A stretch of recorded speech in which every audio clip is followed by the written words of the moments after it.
ইস, কে যে গোপালকে আমার একটা নাম দিল। কেন তুমি জানো না গোপাল মাখন খেতে কত ভালোবাসতো? মা যশোদার মাখনের হাড়ি থেকে মাখন চুরি করে খেত, তাই তো এমন নাম। কি জানি বাবা, আমি তো জানি গোপালের তালের বড়াই প্রিয়। তালের বড়া ছাড়া বাঙালির জন্মাষ্টমী হয় না। তালের বড়া ছাড়া জন্মাষ্টমী হয় না? হয় না তো, এখন তালের সিজন, গাছে গাছে পাকা তাল, সেই তাল দিয়ে বানানো তালের বড়া, তালের পিঠে, তালের ক্ষীর, এসব ছাড়া জন্মাষ্টমী হয়? আরে হয় হয়। হ্যাঁ, সে তো আজকাল ইনস্টা রিল দেখে ঘিয়ের মধ্যে বরফ বসে বসে মাখন তৈরি হয়। তালের বড়া একটু বাড়াবাড়ি হচ্ছে না? সে তো হবেই, কারণ তোমায় নিয়ে তো ফুল টু কনফিউশন। এই ঠিক করে বলো তো, তুমি মাখন না ননি? কেউ বলে গোপাল মাখন চোর, কেউ বলে ননি চোর। আরে মালপোয়া, হ্যাঁ মালপোয়া। প্রসাদে তেলে ভাজাই তো তেলে ভাজাকে দেখবে। কতদিন পর তোমার সাথে দেখা, সেই কনকনে শীতে তুমি মালপোয়া আর আমি কলার সাথে কোলাবোরেশন করে কলার বড়া। এই তোমাদের হয়ে গেলে একটু সাইড দাও তো, এখন একে একে সব মিষ্টি গুলো ঢুকবে। আগে নাড়ু তো শুধু লক্ষ্মী পুজোতেই ছিল, এখন দেখি জন্মাষ্টমীতেও।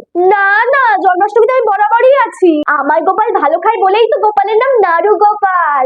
নাড়ু গোপাল?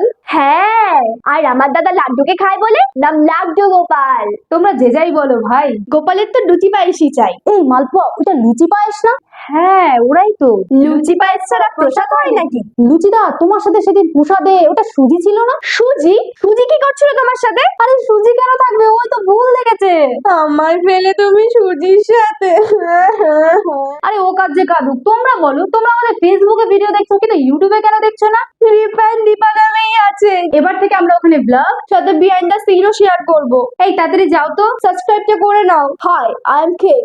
জন্মাষ্টমী মানে তো গোপালের বার্থডে, আর বার্থডে মানেই কেক। ভারতীয় সংস্কৃতিতে আরো কত ভাবে যে বিদেশি কালচার ঢুকবে। আরে কালচারের কথা পরে হবে, আগে ভাব, কেক তো আমিষ। No no, I am a veg cake. I think Janmashtami প্রসাদে যদি আমি থাকি, গোপাল প্রথম আমাকেই কাটবে আর আমাকেই খাবে। আমায় খাবে? আমাদের খাবে? এই দাঁড়াও দাঁড়াও দাঁড়াও, গোপাল তুমি বলো তো, তুমি প্রথম কাকে খাবে? আমি তো কিছু খাই না, আমি শুধু ভক্তের ভক্তিটুকুই নিই।